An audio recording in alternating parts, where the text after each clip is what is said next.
Episode 151. Reddy நடக்கும் விஷயத்தை பெரிதாய் எடுத்துக் கொள்ளாமல் அசட்டையாக கூறிட அசிஸ்டன்ட் யோசனையுடனே நின்றார். ஒரு பக்கம் அவரே இந்த விஷயத்தை பெரிதாய் எடுத்துக் கொள்ளாமல் தைரியமாய் இருக்கிறாரே என்று யோசித்தவன் அவனும் தைரியமாய் சேவியரிடமிருந்து லாரியாய் மூலிகை செடிகளை வாங்கி வந்தான்.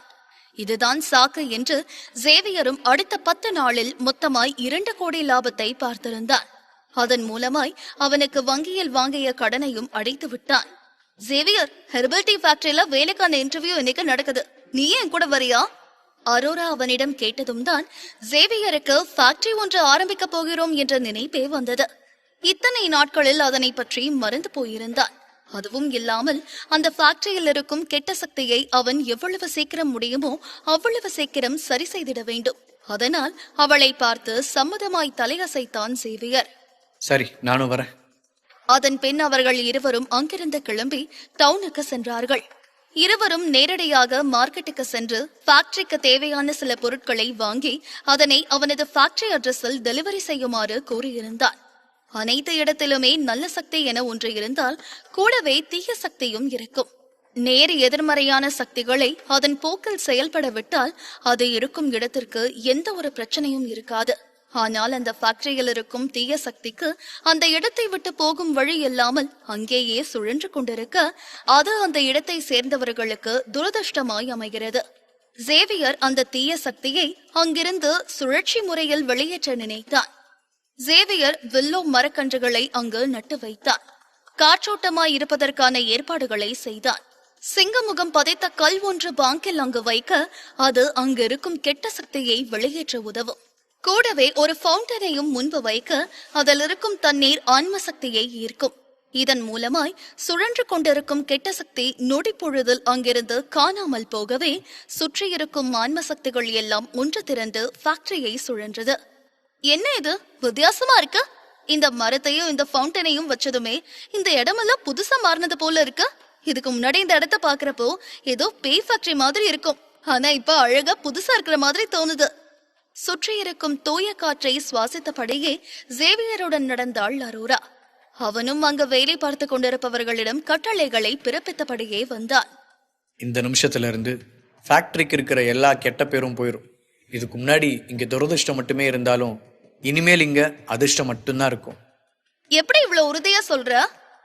அதான் நான் இந்த ஃபேக்டரிக்கு வந்துட்டேன்ல, நான் இருக்கிற இடத்துல அதிர்ஷ்டம் மட்டும் தானே இருக்கும். என்னை சுத்தி எப்போதும் நல்லது மட்டுமே இருக்கும். ஐயோ, இவ்வளோ அழகும் திறமையும் அதிர்ஷ்டமும் எல்லாமே என்கிட்ட இருக்கே. என்னை கட்டிக்க போற பொண்ணு ரொம்ப கொடுத்து வச்சவ. இதனை கேட்டதுமே அரோரா அவனை ஒரு மாதிரி பார்த்தவள் சட்டென்று சிரித்தாள். போதும் போதும், உன்னையே புகழ்ந்து பேசினது. இந்த ஊர்லயே உன்ன மாதிரி கப்சா விடுற ஆளு யாருமே இருக்க மாட்டான். ஆனா என்ன, உனக்கு திறமை இருக்கு, அத வேணா ஒத்துப்பேன். இந்த அழகு அதிர்ஷ்டம் இதெல்லாம் போக போக பாப்போம். நீ இங்க இருந்து செடிகளுக்கு தண்ணி ஊத்து, நான் இன்டர்வியூ வேலையை பாக்குறேன். சேவியர் ஃபேக்டரி விஷயங்களை அரோரா பொறுப்பில் விட்டுவிட்டான். இப்பொழுது அவள்தான் ஜெனரல் மேனேஜர். அவனுக்கு இன்டர்வியூ எடுப்பதற்கு எந்த ஒரு விருப்பமும் இல்லை. அதனால் எல்லாவற்றையும் அவளிடம் விட்டுவிட்டு அவன் நிம்மதியாய் சுற்றி கொண்டிருந்தான். அவன் செடிகளுக்கு தண்ணீர் ஊற்றிக் கொண்டிருக்க அவனுக்கு பின்னால் இருந்து ஒரு குரல் கேட்டது. சார், இங்க எங்க இன்டர்வியூ நடக்குதுன்னு உங்களுக்கு தெரியுமா? அந்த குரலை கேட்டு பின்னால் திரும்பி பார்த்த சேவியர் அவனை கண்டு அதிர்ச்சியில் நின்றான். ஜார்ஜ், நீயா? சேவியர்? ஜார்ஜ் மேகமலை டவுனை சேர்ந்த நபர். அவனும் சேவியரும் சிறு வயதிலிருந்தே ஒன்றாய் விளையாடுவார்கள். பல வருடங்களாய் இருவரும் சந்தித்துக் கொள்ளாததனால் இருவருக்கும் முதலில் அடையாளமே தெரியவில்லை. சேவியர், நீ இந்த ஃபேக்டரியில தான் வேலை பார்க்கறியா? மகிழ்ச்சியாக ஜார்ஜ் கையில் இருக்கும் தண்ணீர் குவளையை பார்த்து கேட்க சற்று யோசித்த சேவியர் ஆம் என்பது போல தலையசைத்தான். அப்படிதான் வச்சுக்கோயேன். அம்மா, நீ என்ன இங்க இன்டர்வியூக்கு வந்திருக்கியா? சேவியர் கேலியாக கேட்டான். அவனுக்கும் ஜார்ஜுக்கும் சிறு வயதிலிருந்தே போட்டிகள் இருக்கும். சிறு வயதிலிருந்தே இருவரும் போடாத சண்டையே கிடையாது. இதில் முக்கியமாய் ஜார்ஜ் தான் வம்புக்கு வருவான். அதனால் இருவரும் நிறைய சண்டை போடுவார்கள். ஒவ்வொரு முறையும் சண்டை போட்டு ஜார்ஜ் தான் தோத்து போவான். இப்போது சேவியர் இந்த ஃபேக்டரியில் இருக்கும் செடிகளுக்கு தண்ணீர் ஊற்றிக் கொண்டிருப்பதை பார்த்ததும் ஜார்ஜுக்கு அவனை நினைக்கையில் கர்வமாக இருந்தது. ஆமா, நான் இங்க இன்டர்வியூக்கு தான் வந்தேன். அதுவும் செக்யூரிட்டி டீம் கேப்டனுக்கு. என்ன இருந்தாலும் நான் சோல்ஜரா இல்லைனாலும் இதுக்கு முன்னாடி செக்யூரிட்டி கார்டா வேலை பார்த்துருக்கேன். பல வருஷமா எனக்கு கராத்தே தெரியும், பாக்ஸிங் தெரியும். இங்க இருக்கிற சாதாரண திருடனுங்க எல்லாம் எனக்கு கால் தூசிக்கு சமம். அப்போ நீ தான் இங்க கேப்டன்னு சொல்லு. சிரிப்புடன் சேவியர் கூறிட அவனும் சிரித்தான். சிறுவயதிலிருந்து ஜார்ஜிற்கு தற்பெருமை பேசுவது பிடிக்கும். அதனால் அவனை பற்றி பெருமையாக பேசிக் கொள்வான். அது இருக்கட்டும் சேவியர், நீ ஏன் இந்த மாதிரி வேலையெல்லாம் பண்ற? உன்ன மாதிரி வயசு பையன் சாதாரண செடிகளுக்கு தண்ணீர் ஊத்துற வேலையை பார்க்கலாமா சொல்லு? உன் அளவுக்கு நான் படிக்கல தான், நான் காலேஜ் போல தான். ஆனா எனக்குன்னு கௌரவமா சொல்லிக்கிற மாதிரி ஒரு வேலையில இருக்கேன்ல. உன்னோட வயசுக்கு இந்த வேலை சரிதானா? ஆமா, உன்னோட வயசு என்ன, 26 27? இந்த வயசுல உனக்கு வேலை கிடைக்கிறது ரொம்ப கஷ்டம். உன்கிட்ட அனுபவமும் பெருசா இருக்காது. இன்டர்வியூ ஆரம்பிச்சிருச்சு, நம்பர் வைஸ் எல்லாரும் வாங்க. அங்கிருக்கும் ஒருவர் சத்தமாக கூறிட நிறைய பேர் ஆபீஸ் பில்டிங் நோக்கி ஓடினார்கள். சரி, நான் இன்டர்வியூ முடிச்சுட்டு வந்து உங்ககிட்ட பேசுறேன். இந்த ஃபேக்டரியும் இப்போ ரொம்ப ஃபேமஸா இருக்கு. இங்க வேலை பார்க்குறவங்களுக்கு நல்ல சம்பளமும் தரேன்னு சொல்லியிருக்காங்க. அதனால நான் உடனே போய் இன்டர்வியூ அட்டன் பண்ணிட்டு வரேன். அவசரமாய் கூறிய ஜார்ஜ் ஆபீஸ் பில்டிங்கை நோக்கி சென்றான். அவனை பார்த்து சிரித்துக் கொண்டே சேவியர் மீண்டும் அவன் நட்டு வைத்த செடிகளுக்கு தண்ணீர் ஊற்ற ஆரம்பித்தான். இந்த செடிகள் எல்லாம் வாடாமல் நல்லபடியாய் வளர வேண்டும், இல்லை என்றால் மீண்டும் அங்கு தீய சக்தி வந்துவிடும். அரை மணி நேரம் கழித்து ஜார்ஜ் பில்டிங்கை விட்டு வெளியே வந்தான். அவனை கண்டதுமே சேவியர் அவன் பக்கம் சென்றான். என்னடா இன்டர்வியூ எப்படி போச்சு? அதெல்லாம் தூள் கிளப்பிட்டேன். என்னோட குவாலிஃபிகேஷனுக்கும் எக்ஸ்பீரியன்ஸுக்கும் இங்க இருக்கிறதுலே நான் தான் பெஸ்ட் ஆளு. அவங்களே என்னை வெயிட் பண்ண சொல்லியிருக்காங்க. நீ கவலைப்படாத சேவியர், உன்னை நான் பாத்துக்கிறேன். என்னால முடிஞ்ச உதவியை நான் உனக்கு பண்றேன். இந்த செக்யூரிட்டி டீமுக்கு நான் கேப்டன் ஆயிட்டேன்னா கண்டிப்பா என்னோட சப்போர்ட் உனக்கு தான். பேசாம நீயும் என்னோட டீம்லயே செக்யூரிட்டி கார்டா சேர்ந்தேன்னா நாம 2 பேரும் ஒன்னா வேலை பார்க்கலாம். அதுக்கப்புறம் எனக்கு ப்ரமோஷன் கிடைச்சா நான் இந்த செக்யூரிட்டி டிபார்ட்மெண்ட்டுக்கு டைரக்டர் ஆயிடுவேன். அப்புறம் கேப்டன் பொசிஷன் உனக்கு தான். எப்படி என்னோட ஐடியா? ஆர்வமாக ஜார்ஜ் கேட்க சேவியர் அவனின் சிரிப்பை கட்டுப்படுத்தினான். இன்னும் வேலையே கிடைக்கவில்லை, அதற்குள் பகல் கனவு காண்கிறானே என நினைத்தான். அது மட்டும் இல்லாமல் செக்யூரிட்டி டிபார்ட்மெண்டில் டைரக்டராக இருப்பதற்கு ப்ரொஃபஷனல் நாலேஜ் தேவைப்படும். அதற்குள் இவன் அதை பற்றி யோசிக்கிறானே என நினைத்தான். எபிசோட் 152. சேவியரும் ஜார்ஜும் பேசிக் கொண்டிருக்க அந்த நேரம் அங்கு அரோரா வந்தாள். அவளை பார்த்ததுமே மரியாதையாக தலையசைத்தான் ஜார்ஜ். ஹலோ மிஸ் அரோரா, இன்னைக்கு நானும் இந்த இன்டர்வியூ அட்டன் பண்ணேன். அதற்கு லேசாய் தலையசைத்தவாறே அவனை கண்டுகொள்ளாமல் சேவியர் பக்கம் திரும்பி விளையாட்டாக சிரித்தாள். பாஸ், இன்டர்வியூ செலக்ஷன் முடிஞ்சிருச்சு. அதுல 2 பேரை இன்னைக்கு நான் சூஸ் பண்ணி வச்சிருக்கேன். ஓ அப்படியா? யார் அது?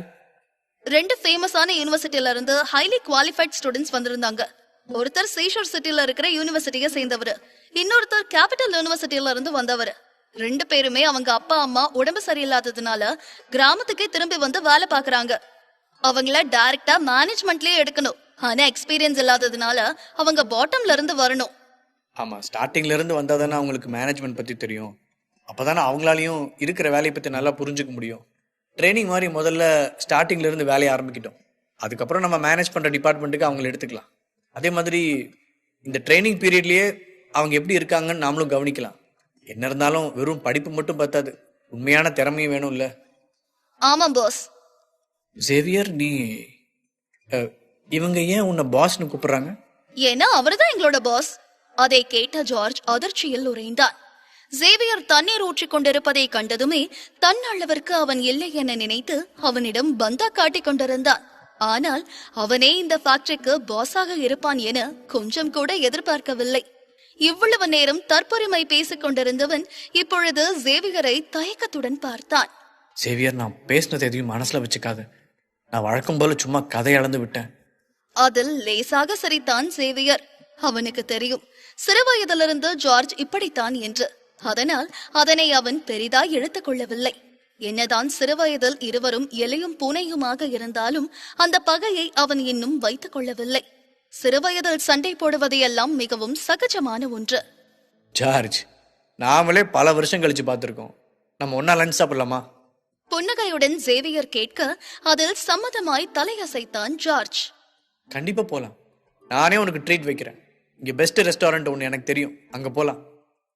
அப்ப வா, இன்னும் எதுக்கு வெயிட் பண்ற? நீ சொன்ன மாதிரி நீ தான் பணம் கொடுக்கணும். சிரிப்புடன் கூறியபடியே சேவியர் அவனின் பென்ட்லி கார் கதவை திறக்க அதை கண்டு இன்னும் அதிர்ந்தான் ஜார்ஜ்.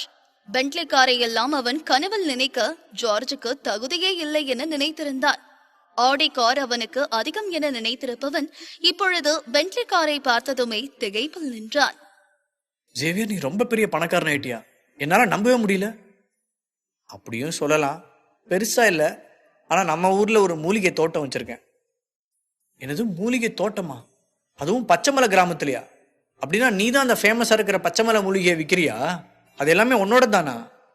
சற்றும் குறையாத அதிர்ச்சியுடன் ஜார்ஜ் கேட்க, ஆம் என்பது போல தலையசைத்தான் சேவியர். ஆமா, அது எல்லாமே என்னோட தான்.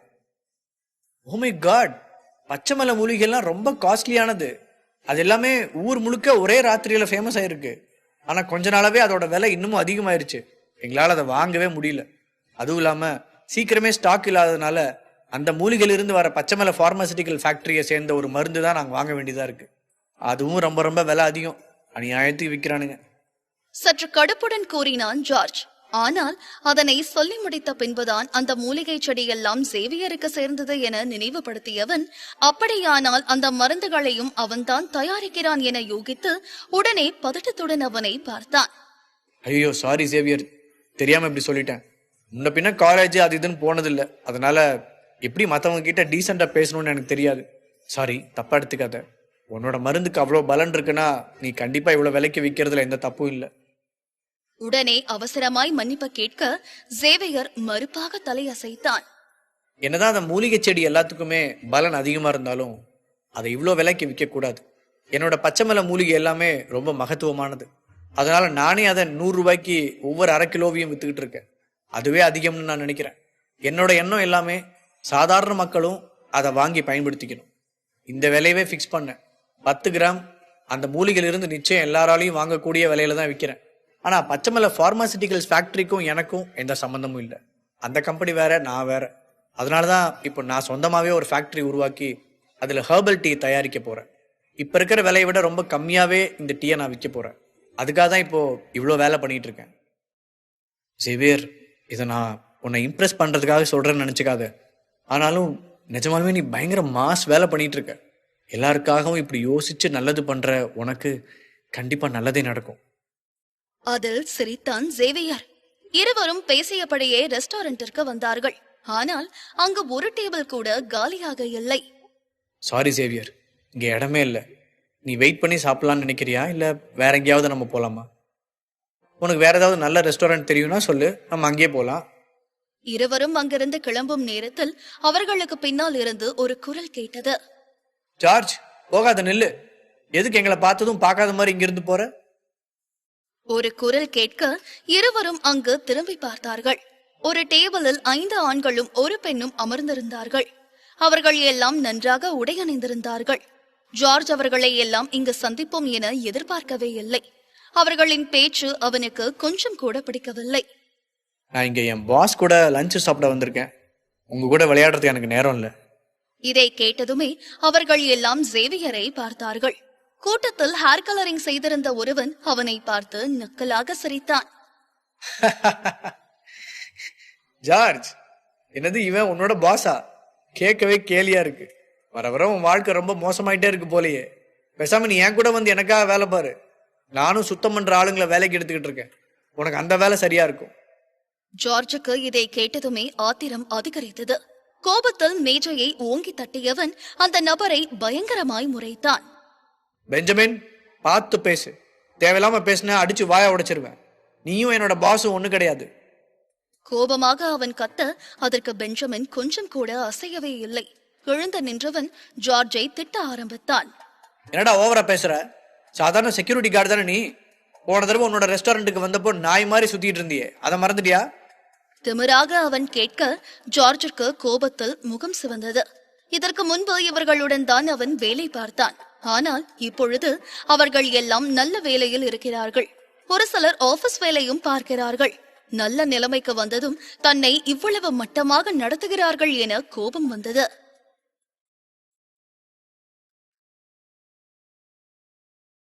Join with Rajan Leon YT in Telegram to get faster update. Name: Rajan Leon YT. Episode 153. ஜார்ஜை அவனின் நண்பர்கள் அவமானப்படுத்த கோபத்தில் நின்று கொண்டிருந்தார். இதற்கு முன்பு இவர்கள் எல்லாம் ஒன்றாக வேலை பார்த்தார்கள். இப்பொழுது நல்ல நிலைமைக்கு வந்ததுமே அவர்களின் நடவடிக்கையே மொத்தமாய் மாறியது. அதிலும் குறிப்பாக பெஞ்சமின் ஒரு பினான்சியருக்கு கீழ் வேலை பார்க்கிறான். அவனின் வேலையே கடன்காரர்களிடமிருந்து பணத்தை வசூல் செய்வதுதான். இந்த வேலையில் அவனே சொந்தமாய் ஒரு காரை வாங்கிவிட்டான். அந்த நட்புகள் கூட்டத்தில் அவன் ஒருவனிடம் மட்டும்தான் கார் இருக்கிறது. இதில் ஜார்ஜ் மட்டும்தான் பல வருடமாய் செக்யூரிட்டி கார்டாக வேலை பார்க்கிறான். இவர்கள் எல்லாம் அடிக்கடி இதற்கு முன்பு ஜார்ஜ் வேலை பார்த்த ரெஸ்டாரண்டிற்கு செல்வார்கள். அதற்கு முக்கிய காரணமே அங்கு சென்று வேண்டுமென்றே அவனை அசிங்கப்படுத்துவதற்காக மட்டுமே செல்வார்கள். அங்கு வருவோர் போவோருக்கு கதவை திறந்துவிட்டு வண்டியை பார்க் செய்து தருவதுதான் அவனின் வேலையாக இருக்கும். இதனால்தான் ஜார்ஜ் அந்த வேலையை விட்டுவிட்டு இப்பொழுது புது வேலையை தேடுகிறான். பெஞ்சமின், நீ ஓவரா பேசிட்ட. இன்னைக்கு நான் உன்னை கொல்லாம விட மாட்டேன். அதீத கோபத்துடன் ஜார்ஜ் அவனை அடிக்க வந்தான். அவர்களுடன் வந்திருந்த சில பேர் வேகமாய் இருவரையும் பிரித்து விட்டார்கள். ஜார்ஜ், இப்ப எதுக்கு இவ்வளவு கோவப்படுற? என்ன இருந்தாலும் நம்ம எல்லாரும் ஃப்ரெண்ட்ஸ் தானே. எதுக்கு இவ்வளவு டென்ஷன் ஆகி அடிக்கிற அளவுக்கு வர்ற? அவமானப்படுற இடத்துல இருந்துகிட்டு உன்னால மத்தவங்களை அடிக்க முடியாது. நீ அவனுக்கு சமமா இல்ல, அதனால அவன் அப்படி பேசுறான். இதுக்கே நீ கோவப்பட்டு அடிக்க வர? பெஞ்சமினுக்கு சாதகமாய் பேசியபடியே ஜார்ஜை அமைதிப்படுத்த பார்த்தார்கள். ஆனால் பெஞ்சமின் அவனை திமிராக பார்த்து கொண்டு நின்றான். என்ன, இப்ப நீ ஏன் மேல பழிய போடுறியா? அவன் பேசினதெல்லாம் கேட்டியா இல்லையா? எவ்வளவு திமிர் எடுத்து பேசுறான். அதை கேட்டுக்கிட்டு நான் சும்மா இருக்கணுமா? இங்க பாரு ஜார்ஜ், எங்க எல்லாருக்கும் நீ யாருன்னு தெரியும். நாங்கெல்லாம் உனக்கு ஹெல்ப் பண்ணலன்னு சொல்லாத. சீஷோர் சிட்டில இருந்து ஒரு பொண்ணு வந்திருக்காங்க. அவங்களுக்கு நாங்க ட்ரீட் கொடுத்துக்கிட்டு இருக்கோம். சிட்டில இருக்கிற ஹாரிசான் குரூப்ல நல்ல வேலையில இவ இருக்கிறா. ஊர்லயே அதுதான் ரொம்ப பெரிய கம்பெனி. அங்க வேலை பார்க்கறவங்களுக்கு எவ்வளவு சம்பளம் கொடுப்பாங்கன்னு உனக்கே நல்லா தெரியும். ஏன், அங்க வேலை பார்க்குற கிளீனர்ஸ்க்கு கூட நம்மளை விட சம்பளம் அதிகம். யார் அது? ஜார்ஜிற்கும் ஹரிசான் குரூப் பற்றி நன்றாக தெரியும். நகரத்திலேயே மிகப்பெரிய கம்பெனிகளில் அதுவும் ஒன்று. ஜார்ஜ், இந்த பொண்ணு ஹாரிசான் குரூப்ல சூப்பர்வைசரா வேலை பார்க்கறா. அவளுக்கு கீழே 20-30 பேர் வேலை பார்க்கறாங்க. நான் உனக்காக உதவி பண்ணலன்னு அப்புறம் என்கிட்ட வந்து சொல்லாத. இந்த பொண்ணை நம்ம நல்லபடியா ட்ரீட் பண்ணா கண்டிப்பா சிட்டியில நமக்கு நல்ல வேலை வாங்கி தருவா. ஏன், உனக்கு ஹாரிசான் குரூப்ல கூட செக்யூரிட்டி வேலை கிடைக்க வாய்ப்பு இருக்கு. அங்க மட்டும் நீ வேலை பார்த்தா உன்னோட குடும்பத்துக்கே மரியாதையா இருக்கும். பெருமையாக பேசிய பெஞ்சமின் சேவியரை நக்கலாக பார்த்தான். அப்புறம் நீ எல்லாம் என்ன பெரிய பிசினஸ் பண்ணி கிழிச்சிருவ. ரொம்ப திமிரா இருக்காத. உன்னோட நிலைமை தெரிஞ்சிருந்துக்கோ. ஏதோ உனக்கு ஜார்ஜ் தெரியுங்கிறதுனால உனக்கு நான் உதவி பண்றேன். வா, வந்து முதல்ல எனக்கு ஒரு கிளாஸ் வைன் ஊத்து. நீங்க 2 பேரும் நல்லபடியா எங்களை கவனிச்சீங்கன்னா உங்களுக்கு வேலை கண்டிப்பா கிடைக்கும்.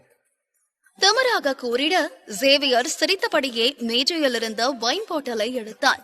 அவனின் செயலில் அதிர்ச்சியுடன் அவனை பார்த்தான் ஜார்ஜ். சிறுவயதிலிருந்தே சேவியர் யாருக்கும் அடிபணிந்து போக மாட்டான். அப்படி இருக்கிறவன் ஏன் இப்படி செய்கிறான் என ஆச்சரியத்துடன் பார்த்தான். ஜார்ஜ், இப்ப புரியுதா இவன் உனக்கு பாஸா இருக்கான்னு? ஏன்னா அவனுக்கு அவனோட தகுதி என்னன்னு தெரிஞ்சிருக்கு. அதே மாதிரி வாய்ப்பு வர்றப்பவே அதை எப்படி பயன்படுத்திக்கணும்னு நீயும் தெரிஞ்சுக்கோ. பெஞ்சமின் கூறி முடித்த மறுநொடியே சேவியர் ஒரு கிளாஸில் இருந்த வைன் முழுதையும் பெஞ்சமின் முகத்தில் ஊற்றியிருந்தான். அதிர்ந்தான் பெஞ்சமின். உனக்கு எவ்வளவு திமிரு இருந்தா இப்படி பண்ணுவ? உனக்கு என்ன சாகணும்னு ஆசை வந்துருச்சா? என்ன இப்படி கேள்வி கேட்கிற? நீ தானே ஒரு கிளாஸ் வைனை ஊத்த சொன்ன, அதான் நானும் செஞ்சேன். நீ சொன்னதை தான் நான் செஞ்சேன். அது ஒரு குத்தமா? நீ தானே சொன்ன நீ சொல்றதெல்லாம் கேட்டா வேலை கிடைக்கும்னு. அதுக்குதான் இதெல்லாம் பண்ண. உனக்கு ஒரு கிளாஸ் போதுமா இல்ல இன்னொரு கிளாஸ் ஊத்தவா? நீ குடிக்கிற அளவு எனக்கு தெரியும்.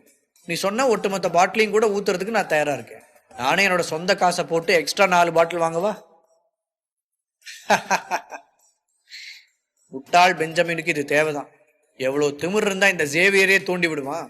அதுலயும் சேவியர் சின்ன வயசுல இருந்ததை பத்தி தெரியாம ரொம்ப திமிரா பேசிட்டான். உனக்கு இவன் ஆப்பு வைக்காம விட மாட்டான். மனதில் நினைத்தபடியே ஜார்ஜ் உள்ளுக்குள் சிரித்துக் கொண்டிருந்தான். முதலில் சேவியர் வைனை எடுத்த பொழுது இத்தனை வருடத்தில் மாறிவிட்டானோ என நினைத்தான். ஆனால் அவனின் இந்த செயலை கண்டதும் தான் அவனுக்கு நிம்மதியாக இருந்தது. அவனுக்கு பதிலாய் சேவியர் பழிவாங்கியதை நினைத்து சத்தமாக சிரித்தான். நான் கொல்லாம விட மாட்டேன். பெஞ்சமின் சேவியரை அடிப்பதற்கு கையை ஓங்க உடனே அவனின் கையை பிடித்து வளைத்தான் சேவியர். ஐயோ அம்மா, கை வலிக்குது. கை விடுறா, உடஞ்சிடும் போல இருக்கு, விடுறா. வலியில் பெஞ்சமின் கத்திக்கொண்டே இருக்க சேவியர் அவன் கையை விடுவதாக இல்லை. நான் நீ சொல்றத கேட்கணுமா? என் மேல நீ கை வைக்க பாக்குறல்ல? இல்ல இல்ல விட்டு, நான் இனிமேல் அப்படி பண்ண மாட்டேன்னு விடு. சேவியரின் ஸ்பெஷல் ட்ரீட்மெண்டில் உடனே அடிபணிந்து போனான் பெஞ்சமின். இன்னும் சேவியர் கொஞ்சம் அழுத்தம் கொடுத்தால் கூட அவனின் கை உடைந்து விடும். அவனை எள்ளாக பார்த்த சேவியர் பெஞ்சமினை தள்ளிவிட்டான். பெஞ்சமினுக்கு பெருத்த அவமானமாக இருந்தது. நீ ஜார்ஜ், இவனை கூட்டிட்டு வந்து என்னையே அசிங்கப்படுத்திட்டல. நீங்க 2 பேர் இருங்க, உங்களை நான் சும்மா விட மாட்டேன். அந்த நேரம்தான் மிகவும் நேர்த்தியாக உடை அணிந்திருந்த பெண் ஒருவள் அவர்கள் பக்கம் கர்வம் கொண்ட முகத்துடன் வந்தாள். சுற்றி முற்றி இருக்கும் இடத்தை பார்த்துவிட்டு முகத்தை சுருக்கினாள். என்ன பெஞ்சமின், இந்த மாதிரி ஒரு இடத்துலதான் எனக்கு லஞ்ச் ட்ரீட் பண்ண போறியா? இந்த மாதிரி இடத்துல சாதாரண கூலி வேலை செய்யறவங்க தான் வந்து சாப்பிடுவாங்க. இந்த இடமே ஒரே அடைச்சலா இருக்கு. கடுப்புடன் அவள் கூறிட அந்த ரெஸ்டாரண்டிலிருந்து நிறைய பேர் அவள் கூறியதை கேட்டு அதிருப்தி அடைந்தார்கள். அவளின் நடை உடை பாவனைகள் வைத்தே நகரத்திலிருந்து வந்திருக்கிறாள் என நினைத்தார்கள். அதனால் அவளை எதிர்த்து பேச யாருமே முன்வரவில்லை. அவளை கண்டதுமே பெஞ்சமின் அவளை இன்முகத்துடன் வரவேற்றான். ஷாலினி, ஒருவேளை நீங்க வந்துட்டியா? இந்த சின்ன ஊர்ல நீ நினைக்கிற மாதிரி கடையெல்லாம் இருக்காது. சிட்டி அளவுக்கு இங்க வசதியும் பெருசா இருக்காது. இந்த ஊர்லயே இந்த ரெஸ்டாரண்ட் தான் ரொம்ப பெஸ்ட் ரெஸ்டாரண்ட். சில பேர் அவளை சூழ்ந்து நின்று கொள்ள பெஞ்சமின் ஜார்ஜை பழிவாங்குவதற்காக நேரத்தை எதிர்பார்த்து கொண்டிருந்தான். ஷாலினி, சீஷோர் சிட்டிலேயே ரொம்ப பெரிய கம்பெனியில சீனியர் எக்ஸிக்யூட்டிவா நீ இருக்கிற. எனக்கு தெரிஞ்ச ஒரு விவசாயி இங்க இருக்கான். அவன் தான் என்னமோ பெரிய முதலாளி மாதிரி நடிச்சுக்கிட்டு இருக்கான். கண்டிப்பா நீ அவனுக்கு ஒரு பாடத்தை கற்றுக் கொடுக்கணும். இவனை மாதிரியான ஆளுங்களுக்கு கொஞ்சம் கூட வெக்கம் மானம் எதுவுமே கிடையாது. சாதாரண ஒரு நிலத்தை வச்சுக்கிட்டு பெரிய இவன் மாதிரி பண்ண வேண்டியது. ஆமா, எல்லாருமே இங்க முதலாளி ஆக முடியாதுல்ல. எங்களோட ஹாரிசான் குரூப் ஓனர் மிஸ்டர் அகரனுக்கு தான் பாஸ் டைட்டில் பொருத்தமா இருக்கும். அவருக்கு 1000 கோடி கணக்குல சொத்து இருக்குது. அவர்கிட்ட இருக்கிற கார் எல்லாமே ரொம்ப விலை உயர்ந்த கார். எப்படி உன்னோட வில்லேஜ்ல இருக்கிற சாதாரண ஒருத்தன் தன்னைத்தானே பாஸ்னு சொல்லிக்க முடியும்? பீத்தலாக அவள் கூறிட சேவியர் அவளை கேள்வியாக பார்த்தான். எபிசோட் 154. ஷாலினி பேசியதை கேட்டு அவளை குழப்பத்துடன் பார்த்தான் சேவியர். எப்போல இருந்து அகரன் தன்னோட கம்பெனியில இந்த மாதிரி ஆளுங்களெல்லாம் அவனோட பேரை இப்படி பெருமைக்காக சொல்ல அலோவ் பண்ணா? சொல்லிவிட்டு அவளின் முகத்தை பார்க்க அப்பொழுதுதான் இவள் ஹாரிசான் குரூப்பில் ரிசப்ஷனிஸ்டாக வேலை பார்த்தது அவனுக்கு நினைவு வந்தது. நீ பண்ண வேலைக்கு தானே உன்னை கிளீனிங் வேலைக்கு அசிஸ்டண்டா பரத் அனுப்புனது. ஆமா, நீ எப்போ அங்க சூப்பர்வைசர் வேலைக்கு வந்த? ஆர்வமாக அந்த பெண்ணை பார்த்து கேட்டான் சேவியர். அவனை கண்டதுமே அந்த பெண் பேயை பார்த்தது போல மிரட்சியில் நின்றாள். உடனே அவளின் முகத்தையும் மாற்றி சாதாரணமாக நின்றாள். நீயா? நீங்க என்ன பண்ற? ஷாலினியால் அவனை மறக்கவே முடியாது. சேவியரால் தான் அவள் ரிசப்ஷனிஸ்ட் வேலையிலிருந்து வேர்ஹவுஸ் கிளீனராக மாறினாள். அந்த நாளிலிருந்து அவளுக்கு சேவியர் மீது பயங்கர கோபம் இருக்கிறது. அவனை பழிவாங்கவில்லையே என்று நினைத்து இத்தனை நாள் ஆத்திரத்தில் இருந்தவள் இன்று அவனை இந்த ஊரில் சந்திப்போம் என எதிர்பார்க்கவே இல்லை. இவற்றை வேடிக்கை பார்த்து கொண்டிருந்த பெஞ்சமின் இருவருக்கும் இடையே வந்து திமிராக பேசினான். பட்டிக்கட்டான், என்ன பேசுற நீ? ஷாலினி ஒரு சூப்பர்வைசர், நீ தான் வேர் ஹவுஸ் கிளீனரா வேலை பார்த்துட்டு இருப்ப. தேவையில்லாம பேசாத. இதை கேட்டதும் ஷாலினியின் முகம் சிவந்தது. அவளின் சொந்த ஊருக்கு திரும்பியதும் பந்தாவாக இருப்பதற்காக இப்படி பொய் கூறியிருந்தாள். ஆனால் சேவியர் அவளின் உண்மையை கூறுவான் என்று எதிர்பார்க்கவே இல்லை.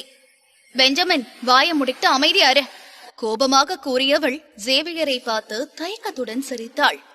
மிஸ்டர் ஜோனஸ், என்ன மன்னிச்சிருங்க. இவங்க எல்லாரும் இங்க இருக்கிற சாதாரண கிராமத்தாளுங்க. அதான் உங்ககிட்ட எப்படி பேசணும்னு தெரியாம பேசுறாங்க. பிளீஸ் இது எல்லாம் உங்க மனசுல எடுத்துக்காதீங்க. அட, அங்க இருக்கிறவங்கள பத்தி தான் எனக்கு தெரியுமே. அது இருக்கட்டும், அவன் நீ சூப்பர்வைசர்னு சொல்றாங்க. அது என்ன கதைன்னு சொன்னா நானும் கேட்பேன். இதுல நீ எனக்கு மேல பெரிய ஆள்னு சொன்னாங்க. உன்னை வச்சு எனக்கு சிட்டியில வேலை வாங்கி தரதாவும் சொன்னாங்க. நீ அவ்வளவு பெரிய ஆளா? சொல்லவே இல்லை. நக்கல் கலந்த குரலில் சேவியர் கூறிட தடுமாறினாள் ஷாலினி. ஐயோ மிஸ்டர் ஜோனஸ், நான் சும்மா இங்க கதை கட்டிட்டு இருந்தேன். உங்களோட தகுதிக்கு நான் எப்படி ஈடாவே சொல்லுங்க. நீங்க மிஸ்டர் அகரனோட பெஸ்ட் ஃப்ரெண்டு. அவருக்கு ஒரு பிரதர் மாதிரி. நான் சாதாரண அவர் கம்பெனில வேலை பார்க்கிற பொண்ணு, அவ்வளவுதான். தன்மையாக ஷாலினி கூறிட அவள் உண்மையை ஒப்புக்கொண்டாளே என்று நினைத்து புருவங்களை உயர்த்தினான். நல்லது. எப்போதுமே தன்னடக்கமா இருக்கிறதா எல்லாருக்கும் நல்லது. நீ ரிசப்ஷனிஸ்டா இருக்கியோ இல்ல கிளீனரா இருக்கியோ முக்கியம் இல்லை. எந்த ஒரு வேலையா இருந்தாலும் அதுல நம்மளோட முழு ஹார்ட் ஒர்க்கையும் போட்டு பண்ணணும். தேவையில்லாம நம்ம பெருமை பேசிட்டு இருந்தா நமக்கு தான் அது பிரச்சனையாகும். ஏன்னா இந்த உலகமே என்னைக்கும் நிலையில்லாத ஒன்று. அதில் தலையை குனிந்து கொண்டு நின்றாள் ஷாலினி. மிஸ்டர் ஜோனஸ், நான் புரிஞ்சுக்கிட்டேன். இனிமே யார்கிட்டயும் நான் ஹாரிசன் குரூப்ல சூப்பர்வைசரா இருக்கேன்னு சொல்ல மாட்டேன். சரி, ஓகே. ஜார்ஜ் வாங்க, நம்ம வேற எங்கேயாவது போய் சாப்பிடலாம். சம்மதமாய் தலையசைத்த ஜார்ஜ் அவனுடன் நடந்தான். சேவியர் மிகப்பெரிய பணக்காரன், அதனால் அவனுக்கு நிறைய பணக்கார ஆட்களுடன் பழக்கம் இருக்கிறது என்று புரிந்து கொண்டான் ஜார்ஜ். அங்கிருந்து கிளம்புவதற்கு முன்பு ஜார்ஜ் பெஞ்சமின் மற்றும் மற்றவர்கள் பக்கமும் திரும்பி முறைத்தான். பெஞ்சமின், நீங்க எல்லாரும் சேர்ந்து ரொம்ப பெரிய தப்பு பண்ணிட்டீங்க. என்னோட பாஸ் யார் தெரியுமா? இப்போ கரண்டா ட்ரெண்டிங்ல இருக்குதே பச்சைமலை மூலிகை, அதோட ஓனர் மிஸ்டர் ஜேவியர் ஜோன்ஸ். இவர் தான். என்னது, பச்சைமலை மூலிகை ஜேவியரோடதா? அங்கிருப்பவர்கள் எல்லாம் அதிர்ச்சியுடன் ஒருவரை ஒருவர் பார்த்து கொண்டார்கள். ஊர் முழுக்க அந்த பேச்சு ஓடிக்கொண்டிருக்கையில் எப்படி அவர்களுக்கு பச்சைமலை மூலிகையை பற்றி தெரியாமல் போகும்? அவ்வளவு பெரிய மூலிகை கம்பெனியின் முதலாளியே தன் முன்பு இருக்கும்போது அதனை உணர்ந்து கொள்ளாமல் அவனை அவமானப்படுத்தி விட்டோமோ என்று நினைத்து வருந்தினார்கள். இதில் நிறைய பேருக்கு ஜார்ஜ் மீது பொறாமை எழுந்தது. அவ்வளவு பெரிய ஆள் ஜார்ஜ் பின்னால் இருப்பது நிச்சயம் எதிர்காலத்தில் அவனுக்கு நிறைய பலன்கள் கிடைக்கும் என நினைத்தார்கள். அதன் பின்பு சேவியரும் ஜார்ஜும் ஒன்றாய் மதிய உணவை சாப்பிட்டுக் கொண்டே பழைய கதைகளை பேசினார்கள். சேவியர் ஜார்ஜை அவன் ஃபேக்டரிக்கு வேலைக்கு எடுத்துக் கொண்டான். ஜார்ஜ் கடினமாக அங்கு உழைப்பதாக கூறினான். ஜார்ஜ், நீ சொன்னது சரிதான். பசங்க எப்போதுமே வாழ்க்கையில ஒரு குறிக்கோளோட தான் இருக்கணும். கடந்த காலத்துல நம்ம எதையுமே பண்ண முடியாம போனா எதிர்காலத்திலையும் அப்படியே தான் இருக்கணும்னு எந்த ஒரு அர்த்தமும் இல்லை. நீ உன் கடந்த காலத்தையே நினைச்சிட்டு இருக்காத. கண்டிப்பா உன்னோட எதிர்காலம் மாறும். நீ தான் செக்யூரிட்டி டிபார்ட்மெண்ட் டைரக்டர் ஆகணும்னு ஆசைப்பட்டல. அப்போ இந்த குறிப்பிட்ட காலத்துல அதுக்கான விஷயங்களை பத்தி நல்லா படி. அதுக்கான சர்டிபிகேட்டை நீ வாங்கிட்டேன்னா நிச்சயமா உன்னை நான் அந்த டிபார்ட்மெண்ட் டைரக்டரா ப்ரொமோட் பண்ணுவேன். சேவியர் அவனுக்கு ஊக்கம் அளிக்க ஜார்ஜுக்கு மகிழ்ச்சியாயிருந்தது. சேவியர், நீ அதை பத்தி கவலையப்படாத. கண்டிப்பா இதுக்காக நான் படிச்சு சர்டிபிகேட் வாங்குவேன். இதுக்காக தான் இத்தனை வருஷமா நான் கஷ்டப்பட்டு வேலை பார்த்தேன். அதை நான் வீணாக்க மாட்டேன். கண்டிப்பா இந்த எக்ஸாமை கிளியர் பண்ணி உன்னோட ஃபேக்டரியோட செக்யூரிட்டி டிபார்ட்மெண்ட் டைரக்டரா நான் ஆவேன். என்னோட வாழ்க்கையை நான் மாத்திடுவேன். என்கிட்ட எந்த குறையும் எனக்கு தெரியல. இந்த முறை கண்டிப்பா நான் கஷ்டப்பட்டு வேலை பார்த்து எனக்கான பேரை நானே உருவாக்கிக்குவேன். நீ நினைச்சதை என்னைக்குமே சாதிக்காம விட்டதில்லை. அதனால உன்னால முடியும். கண்டிப்பா பண்ணு. உனக்கான எல்லா உதவியும் நான் பண்றேன். நல்ல நண்பனாய் அவன் தோளை தட்டி சேவியர் கூறிட அதில் மகிழ்ந்தான் ஜார்ஜ். சாப்பிட்டு முடித்ததும் இருவரும் கிளம்பி சென்றார்கள். வீட்டிற்கு சென்றதுமே ஜார்ஜ் படிக்க ஆரம்பித்தான். மறுபுறம் சேவியர் ஃபேக்டரிக்கு செல்வதற்கு முன்பு தேவையான சில பொருட்களை வாங்கிக் கொண்டு சென்றான். சில நாட்கள் கழித்து அவனது கடின உழைப்பால் அந்த ஃபேக்டரி திறப்பதற்கு தயாராக இருந்தது. தேவையான ஆட்களையும் வேலைக்கு எடுத்து விட்டார்கள். இனிமேல் அவர்களின் புரொடக்ஷன் வேலையை உடனே ஆரம்பிக்க வேண்டும். சேவியர் அரோராவிடம் கூறி ஃபேக்டரிக்கு பின்பக்கத்தில் ஒரு அறையை வேர்ஹவுஸ் போன்று பயன்படுத்திக் கொள்ள கூறினான். அந்த இடத்தில் அவன் தயாரிக்கும் ஃபார்முலாக்களையும் கூடவே ரா மெட்டீரியல்ஸ்களையும் அங்கு வைத்துக் கொள்வான். அங்கு வேலை பார்ப்பவர்கள் டீ தயாரிக்கும் பொருட்களை மட்டும் பயன்படுத்தினால் போதுமானதாக இருக்கும். அந்த ஹெர்பல் டீ தயாரிக்க பச்சைமலை மூலிகையும் ஆன்ம சக்தியும் தான் முக்கியமாக இருக்கும். அது இரண்டும் இல்லாமல் மற்ற என்ன பொருள் சேர்த்தாலும் அந்த ஹெர்பல் டீ நன்றாக இருக்காது. நன்றாக இருக்காது என்பதை காட்டிலும் அதில் எந்த பயனும் பெரிதாய் இருக்காது. அதனால் சேவியர் ஆன்ம சக்தி அதிகம் கொண்ட தண்ணீரை பயன்படுத்தி மிகப்பெரிய தண்ணீர் டேங்க் ஒன்றை வேர்ஹவுஸில் வைக்க ஏற்பாடு செய்தான். அதன் பின்பு அதில் மூலிகை செடிகளை போட்டுவிட்டான். சேவியர், மேனேஜர் ஓவியா கூட சில விஷயத்தை பத்தி பேசணும். சோ நான் அங்க போறேன், நீ மத்தியானம் போல ஊருக்கு திரும்ப போயிடு அவனிடம் கூறிட அதில் தலையசைத்த சேவியர் அவனின் கார் சாவியை எடுத்து அவளிடம் கொடுத்தான். இந்தா, கார்ல போயிட்டு வந்தா உனக்கும் ஈஸியா இருக்கும். ஏன்னா நீ தான் அடிக்கடி வெளியில அலையிற. பஸ்ல போயிட்டு வந்தா உனக்கு இன்னும் லேட் ஆகும். அதனால நான் ஊருக்கு பஸ்லயே போறேன். ஐயோ, இவ்வளவு விலை அதிகமான கார் எல்லாம் என்னால ஓட்ட முடியாது, அதிர்ச்சியுடன் கூறினாள் அரோரா. அவள் ஓட்டிக்கொண்டிருக்கும் போது காருக்கு ஏதேனும் ஆகிவிட்டால் 8 கோடி மதிப்புள்ள காருக்கு நஷ்டஈடு அவளால் கொடுக்க முடியாது. அந்த பயத்திலே அதனை ஓட்ட தயங்கினாள். ரொம்ப யோசிக்காத, பத்திரமா போயிட்டு வா. நீ பத்திரமா இருந்தா போதும், புரியுதா? காருக்கு ஏதாவது டேமேஜ் ஆச்சுன்னா காம்பன்சேஷனா என்ன கல்யாணம் பண்ணிக்க, போதுமா? கேலியாக கூறினான் சேவியர்.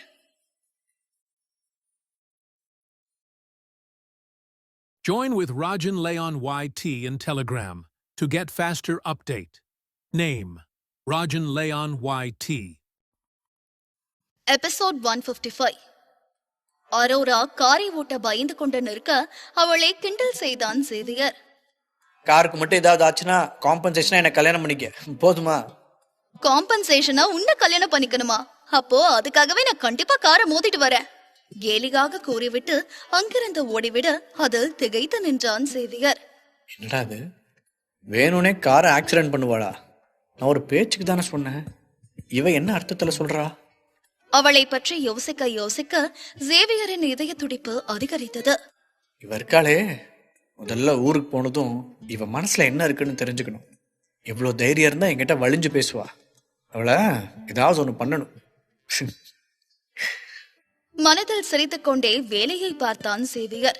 இப்பொழுது அவன் ஊருக்கு திரும்ப செல்ல வேண்டும் என்றால் ஒரு மினி பஸ்ஸில் தான் செல்ல வேண்டும். வேலையை முடித்ததும் சேவியர் தனியாக நடந்து பஸ் ஸ்டாப்புக்கு சென்றான். போகும் வழியில் ரோட்டோரத்தில் சிலர் கூட்டம் கூடியிருப்பதை கண்டான். என்ன ஆனது என அருகில் சென்று பார்க்க இளம் வயதில் இருக்கும் ஒருவன் மயக்கத்திலும் ரோட்டில் கிடந்தான். சார் மயங்கிட்டாரு, இப்ப என்ன பண்றது? இங்க பக்கத்துல எந்த ஒரு ஹாஸ்பிட்டலும் கிடையாது. உடனே நம்மளோட மெடிக்கல் டீம் இங்க வர சொல்லு, இவருக்கு என்னாச்சுன்னு தெரியல. பதட்டத்துடன் மயங்கி கிடக்கும் நபருக்கு அருகில் இருக்கும் 2 பேர் கூறிக்கொண்டிருந்தார்கள். இல்ல, இந்த பிளேஸ் ரொம்ப தூரமா இருக்கு. இப்ப நம்ம அவங்களுக்கு கால் பண்ணாலும் எந்த ஒரு பயனும் இல்ல. பேசாம நம்ம ஹெலிகாப்டருக்கு தான் கால் பண்ணணும். அப்போ உடனே ஹெலிகாப்டருக்கு கால் பண்ணு. நாம இங்கிருந்து உடனே கப்பலுக்கு போயாகணும். அங்கதான் நம்ம மெடிக்கல் டீம் இருக்காங்க. அங்க இருக்கிற எக்ஸ்பர்ட் உடனே நம்ம சாரை காப்பாத்திடுவாங்க. அங்கிருந்த பாடிகார்டு ஒருவன் கூறினான். இதனை கேட்டு முகத்தை சுருக்கினான் சேவியர். மயங்கி கிடக்கும் ஆள் சாதாரண ஆள் இல்லை என தோன்றியது. ஆனால் உடன் இருக்கும் 2 பேர் சுத்த பைத்தியக்காரத்தனம் போல நடந்து கொள்கிறார்களே என்று நினைத்தான். இப்படி ஒரு இடத்தில் ஹெலிகாப்டரை இவர்கள் எங்கிருந்து தேடுவார்கள்? ஹெலிகாப்டரை நிறுத்துவதற்கு கூட இங்கு சரியான இடம் இல்லை. சேவியர் கூட்டத்தை விலக்கிக் கொண்டு அவர்கள் பக்கம் சென்றான். நான் ஒரு டாக்டர், என்னால உங்களுக்கு உதவி பண்ண முடியும். அவன் குரல் கேட்டதும் பாடிகார்டு அவனை கேள்வியாகவும் கடுப்புடனும் பார்த்தார்கள். என்ன, நீ டாக்டரா? எந்த ஹாஸ்பிட்டல் ஒர்க் பண்ற? உலகத்திலே டாப் 10 ஹாஸ்பிட்டல்ல நீ ஒர்க் பண்றியா? இந்த மாதிரி ஒரு கிராமத்துல இருந்துகிட்டு எப்படி நீங்க இப்படி கேள்வி கேட்கலாம்? இப்போ உங்களோட சாருக்கு உதவி பண்றது முக்கியமா, இல்ல என்னோட ஹாஸ்பிட்டல் ரேங்கிங் பத்தி தெரிஞ்சுக்கிறது முக்கியமா? அவன் கேள்வியில் 2 பேருக்கும் கோபம் வந்தது. ஆனால் இப்பொழுது அவர்களின் முதலாளியை காப்பாற்றியாக வேண்டுமே, அதனால் அமைதியாய் இருந்தார்கள். அட்லீஸ்ட் நம்ம நாட்டுல இருக்கிற டாப் 3 ஹாஸ்பிட்டல்ல வேலை பாக்குறியா? அதற்கு மறுப்பாக தலையசைத்தான் சேவியர். டாப் 10 ஹாஸ்பிட்டலில் வேலை பார்த்தவன் அந்த வேலையை விட்டுவிட்டான். சரியா, இப்போ உன்னோட குவாலிஃபிகேஷன் என்ன? உன்னை அப்படியே எங்க சாருக்கு ட்ரீட்மெண்ட்லாம் பார்க்க விட மாட்டோம். கடுப்பாக அவர்கள் பேச சேவியருக்கு கோபம்தான் வந்தது. இப்போ என்னோட தகுதி என்னன்னு தெரிஞ்சுக்கிறதா முக்கியமா? உங்க சாருக்கு ட்ரீட்மெண்ட் இப்ப பார்க்காம விட்டா கடைசியில சொர்க்கத்துல தான் போய் பார்க்கணும். பரவாயில்லையா? ஏய், என்ன பேசுற? பார்த்து பேசு. எங்களோட சார் யாருன்னு தெரியுமா? அவர் யாருன்னு தெரிஞ்சா நீ எல்லாம் ஷாக்லயே உறைஞ்சு போயிருவ. கோபமான முகத்துடன் இருவரும் கேட்டார்கள். சாதாரண கிராமத்தான் தங்களின் முதலாளியையே இப்படி பேசுகிறானே என்று இருந்தது. சேவியர் அவனின் நேரத்தை வீணாக்காமல் நேராக மயக்கத்தில் படுத்து கிடப்பவனிடம் சென்றார். 2 பாடிகார்ட்ஸும் நன்கு பயிற்சி பெற்றிருந்ததனால் ஒரே நேரத்தில் சேவியரை பிடித்து தடுத்தார்கள்.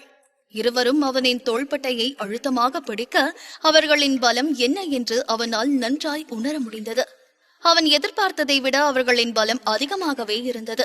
ஆனாலும் அவையெல்லாம் அவனுக்கு பெரிய விஷயமே இல்லை. அவனின் வர்ம சக்தியை மொத்தமாய் அவனின் தோள்பட்டைக்கு செலுத்த இருவருமே 2 அடி பின்னே சென்றார்கள். அதனை பற்றி பயிற்சி பெற்றவர்களுக்குத்தான் அது நன்றாய் தெரியும். அவர்கள் நகர்ந்ததுமே சேவியர் நேராக மயங்கி கிடந்தவன் பக்கம் சென்று அவன் நெற்றியில் கையை வைத்தான். அவருக்கு ஒன்னும் பிரச்சனை இல்ல, நல்லா இருக்காரு. என்ன, அதுக்குள்ள நீ அவரை குணப்படுத்திட்டியா? குழப்பத்துடனே இருவரும் கேட்டார்கள். ஏனென்றால் சேவியர் வெறும் அவர்களின் முதலாளியின் நெற்றியை மட்டுமே தொட்டான். அதற்குள் எப்படி குணப்படுத்தி இருக்க முடியும் என குழப்பத்துடன் பார்த்தார்கள். அவருக்கு பெருசா எந்த பிரச்சனையும் இல்ல. நீங்க 2 பேரும் தான் முட்டாள்தனமா ஹெலிகாப்டர் வர வைக்கிறேன், கப்பலுக்கு கொண்டு போறேன்னு பேசி நேரத்தை வீணாக்குறீங்க. வெயிலோட தாக்கத்துல தான் அவர் மயங்கி இருக்காரு. ஒண்ணும் இல்ல, சாதாரண ஹீட் ஸ்ட்ரோக் தான். என்ன நடந்துச்சு? குழப்பத்துடனே மயக்கத்திலிருந்து எழுந்தவன் கேட்டான்.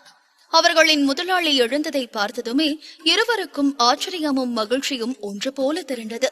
உடனே அவன் எழுந்து கொள்ள உதவி செய்தார்கள். சார், இப்ப எப்படி இருக்கீங்க சார்? உங்களுக்கு எதுவும் அன்கம்ஃபர்டபுளா இருக்கா? வேற ஏதாவது உங்களுக்கு தேவைப்படுதா? இல்லை நான் இப்போ நல்லா இருக்கேன். எனக்கு இப்போ புதுசாக பலம் வந்த மாதிரி இருக்கு. அப்பொழுதுதான் 2 பாடி கார்ட்ஸும் நிம்மதி பெருமூச்சு விட்டார்கள்.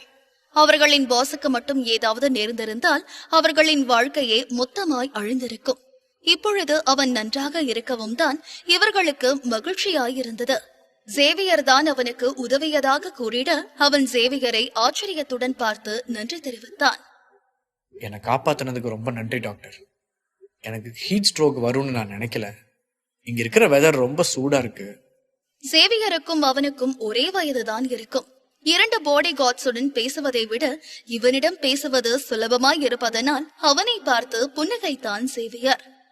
ஆமா, கடந்த 2 வருஷமா குளோபல் வார்மிங் ரொம்ப அதிகரிச்சுட்டே இருக்கு. அதனால வெயில் காலத்துல வெயிலோட தாக்கமும் அதிகமா இருக்கு. அதான் நிறைய பேருக்கு ஹீட் ஸ்ட்ரோக்லாம் வருது. டாக்டர், நீங்க பார்க்கறதுக்கு ரொம்ப யங்கா இருக்கீங்க. ஆனா உங்களோட மெடிக்கல் ஸ்கில் எல்லாமே அற்புதமா இருக்கே. எப்படி சாதாரண ஒரே ஒரு டச்சில் என்ன குணப்படுத்துறீங்க? ஹீட் ஸ்ட்ரோக்கை இவ்வளோ சுலபமா குணப்படுத்த முடியுமா என்ன? ஆர்வத்துடன் கேட்டான் அவன். சேவியரிடம் மந்திர சக்தி இருப்பதை பற்றி அவனால் கூற முடியாது. அதனால் வேறு சில காரணங்களை சொல்லி சமாளிக்க பார்த்தான். பாரம்பரிய மருத்துவத்துல அக்குபஞ்சரை பத்தி கேள்விப்பட்டது இல்லையா? ஹீட் ஸ்ட்ரோக் ரொம்ப பெரிய பிரச்சனை இல்லை. குறிப்பிட்ட சில அக்குபஞ்சர் பாயிண்ட்ஸ்ல நம்ம ப்ரெஷர் கொடுத்தாலே உடம்புல இருக்கிற ஹீட்டு அதுவாகவே வெளியே போயிடும். அதுக்கப்புறம் நீங்க சரியாயிடலாம். வாவ், இதெல்லாம் நான் படத்துல தான் பார்த்துருக்கேன். நிஜமாலுமே இது சூப்பரா இருக்கு. இவ்வளோ சின்ன வயசுல நீங்க இவ்வளோ பெரிய ஆளா இருப்பீங்கன்னு நான் எதிர்பார்க்கவே இல்லை. ஓகே, என் பேர் யுவான். நான் கொரியால இருந்து வரேன். யுவானின் உடையை வைத்தே அவன் வெளிநாட்டிலிருந்து வந்திருக்கிறான் என கண்டு கொண்டான் சேவியர். கொரியா பற்றி அவனும் நிறைய கேள்விப்பட்டிருக்கிறான். அதுவும் இல்லாமல் லீ குரூப் கூட கொரியாவிலிருந்துதான் இங்கு வந்திருக்கிறது. ரெட்டி கூட கொரியாவை சேர்ந்த ஆள்தான். ஆனால் யுவான் ரெட்டியை விட மிகவும் தன்மையாக நடந்து கொண்டான். என் பேரு சேவியர் ஜோன்ஸ். இதான் என்னோட ஊரு. சேவியர் தன்மையாக யுவானிடம் தன்னை அறிமுகப்படுத்திக் கொண்டான். யுவானுக்கு சேவியரை பார்க்க பார்க்க நிறைய கேள்விகள் தோன்றியது.